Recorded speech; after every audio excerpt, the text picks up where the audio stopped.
In this video, we're diving into a very sensitive topic. And as required by YouTube's community guidelines, I need to share the following disclaimer. This video explores sensitive themes related to faith and human desire for educational purposes only. Viewer discretion is advised. Sometimes we'd rather gloss over the most shameful pages of history and move on.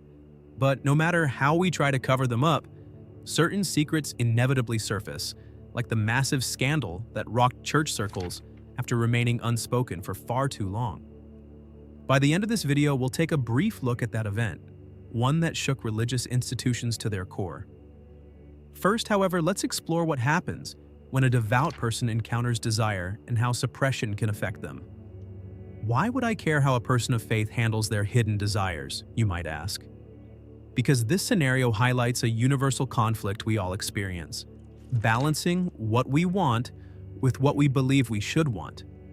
Society, family, and personal convictions often urge us to suppress certain impulses. But if these impulses never receive any acknowledgement, they can erupt like a concealed volcano. Many scandals, secret affairs, ethical breakdowns, or worse, stem from these unchecked, repressed longings. Yet with honest introspection and acceptance, such extreme outcomes could often be avoided. On a broader scale, examining this conflict brings up questions like, are sexuality and spirituality actually at odds? Or is it possible to manage desire in a faith-centered life without sliding into moral chaos? Considering these questions may open up more candid discussions around topics that are usually left unspoken. So, how long can suppression realistically last, and is it even the best approach?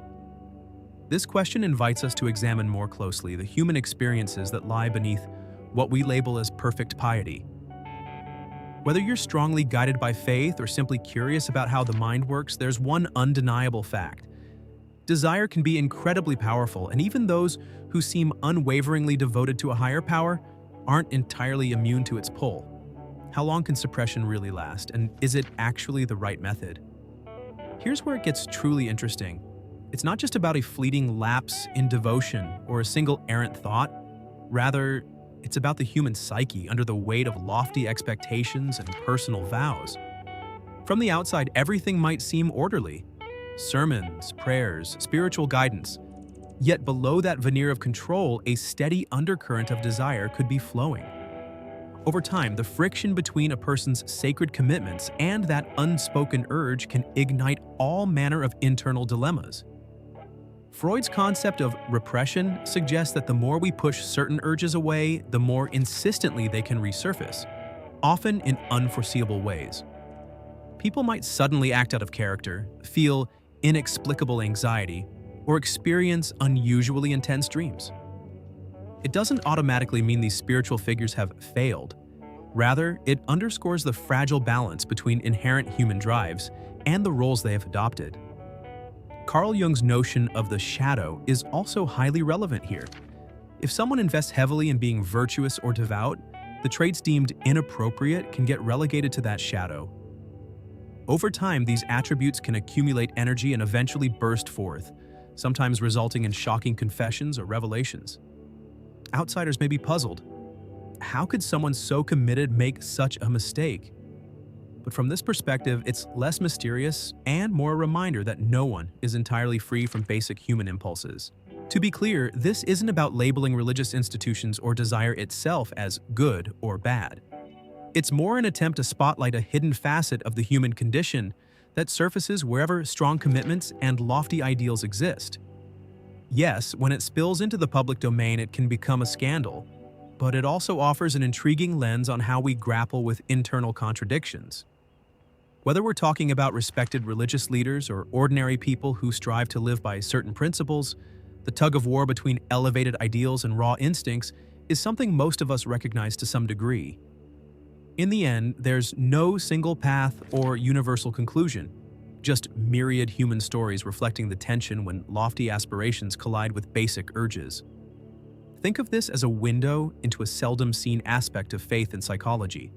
Messy, complex, and occasionally disconcertingly familiar. Is suppression genuinely the best route? Remains an open question. Instead of a clear yes or no, it prompts us to stay curious about what might lie beneath even the most polished facades, and reminds us that behind every vow or sacred promise stands a person whose feelings and desires are as real as our own. Religious institutions employ a comprehensive educational process that takes both spiritual and human dimensions into account when training faith leaders. In addition to seminars and formal courses on topics like theology, ethics, and psychology, one-on-one spiritual guidance sessions hold considerable importance. These sessions encourage candidates to acknowledge suppressed emotions or confront their shadow sides rather than aiming to eliminate these feelings altogether. The focus is on understanding and transforming them. Group discussions, workshops, and even therapy can be part of this framework. In certain denominations or orders, rigorous ascetic practices or rabida may be introduced to help regulate human urges and advance along the spiritual path. Ultimately, all these methods aim to help people of faith balance the tension between a lofty ideal and human nature in a more sustainable way. Beyond formal training programs, institutional rules and disciplinary structures also come into play. These can range from celibacy vows to monastic regulations, shaping the day-to-day lives of clergy. Practices such as regular worship, set periods of silence, and communal living guide candidates into a profound journey of self-reflection. While every institution carries its own cultural and traditional nuances and thus its own brand of spiritual guidance, they generally share the view that the conflict between profound faith and human desire manifests differently in each person. This process is widely regarded as a natural element of the human test. Beyond formal training programs, institutional rules and disciplinary structures also come into play. Ranging from celibacy vows to monastic regulations, these measures shape the daily life of clergy. Regular worship, scheduled periods of silence, and communal living guide candidates toward a profound journey of self-reflection. Each institution carries its own cultural and traditional nuances, meaning that methods of spiritual guidance vary accordingly. Still, most recognize that the conflict between deep faith and human desires manifests differently in each individual, viewing this process as a natural facet of the human test. At this juncture, exploring how religious texts address these concerns becomes highly relevant. When we turn to the Bible, for instance, we find numerous passages that acknowledge human frailties and desires, while also calling for the restraint of those impulses. In Matthew 5:27-28, for example, the commandment, "You shall not commit adultery," is underscored, but it also stresses that the desire stirring within one's heart carries moral weight. Even looking at someone lustfully is considered a breach of that ethical boundary, conveying a stark message about where the line should be drawn.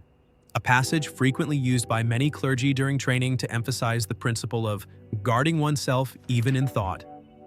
Meanwhile, the letters of Paul, especially 1 Corinthians 6:19-20 and 7, underscore that the body is the temple of God, urging believers to remain vigilant regarding how they use their bodies, including sexuality. These passages don't necessarily demonize physical desires, rather, they highlight the need to channel those impulses appropriately.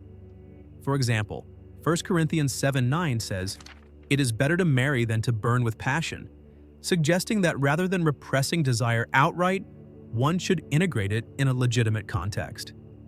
This teaching has long been a point of discussion, not just for those taking celibacy vows, but also for lay members of religious communities, as the sacred text simultaneously values both self-control and the proper expression of human impulses. Additionally, James 1:14-15 depicts desire and carnal inclinations as forces within a person, leading them astray. Here, the implication is not that desire should be eradicated, but rather recognized and managed. Instead of letting ourselves be dragged along by impulses, we're encouraged to transform them into opportunities for self-improvement and drawing closer to God. These passages are often cited in clerical training to illustrate the critical difference between repression and confrontation. Rather than ignoring desire or wholly condemning it, one must acknowledge these shadow elements and manage them within a moral and responsible framework. This outlook, which transcends institutional regulations, forms the core of personal religious practice and is accepted as a lifelong internal challenge for clergy. Now let's turn to the dark sides we hinted at the beginning of this video.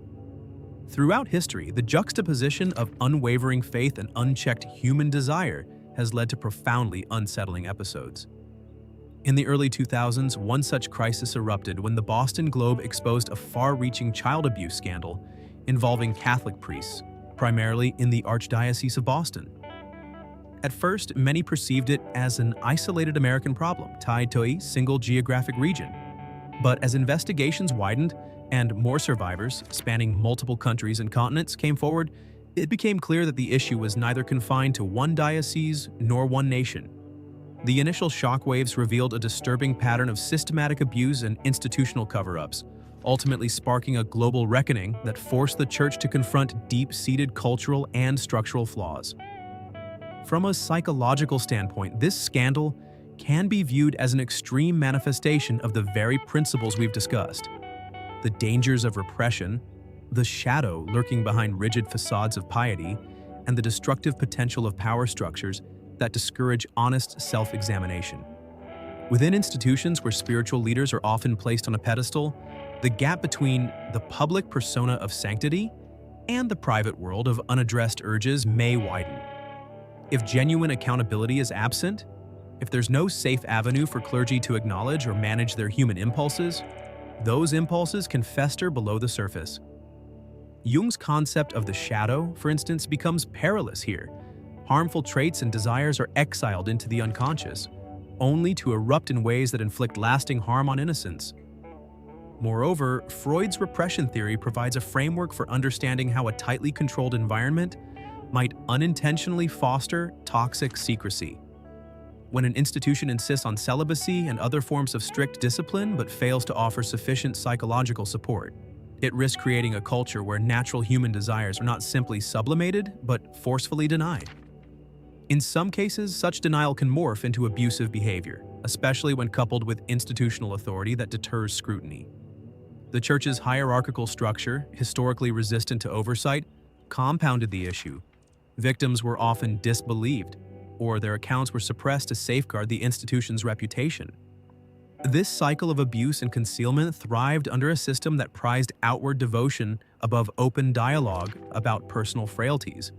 In essence, what emerged in Boston and subsequently across the globe was not merely a failure of faith. It was a testament to how repressed urges, coupled with imbalances of power and a lack of transparency, can corrode even the most venerable institutions. Leaders who were supposed to embody compassion and moral rectitude became enmeshed in acts that contradicted everything they preached. The result was a cataclysmic breach of public trust, a crisis of conscience for countless believers, and most heartbreakingly, the irreparable trauma of survivors. Crucially, these revelations also spurred reforms and conversations that might never have happened otherwise. Many within the Church and outside it began advocating for stricter oversight, mandatory reporting of abuse, and better psychological screening for those entering the priesthood. While such measures cannot undo past harm, they reflect a broader recognition of the need to reconcile doctrine with human complexity, acknowledging that the line between devotion and desire is more permeable than institutions might wish to admit. Ultimately, this scandal and its aftermath highlight a stark reality. No system of belief or moral code, no matter how profound, can fully immunize a community against the destructive impact of unexamined impulses and unchecked authority. To the extent that religious orders or any other organization mask human vulnerabilities behind a veneer of righteousness, they risk creating the very conditions where the shadow flourishes. In that sense, the darkest chapters of church history stand as cautionary tales, reminders that authentic spirituality and institutional integrity demand an openness to confronting our innermost drives, rather than hoping they'll vanish in silence. If this exploration resonated with you, if it stirred questions, challenged assumptions, or simply made you reflect, then don't let the conversation end here. Hit the like button if you found value in this journey, and subscribe for more deep dives into the unspoken corners of human nature, belief, and psychology.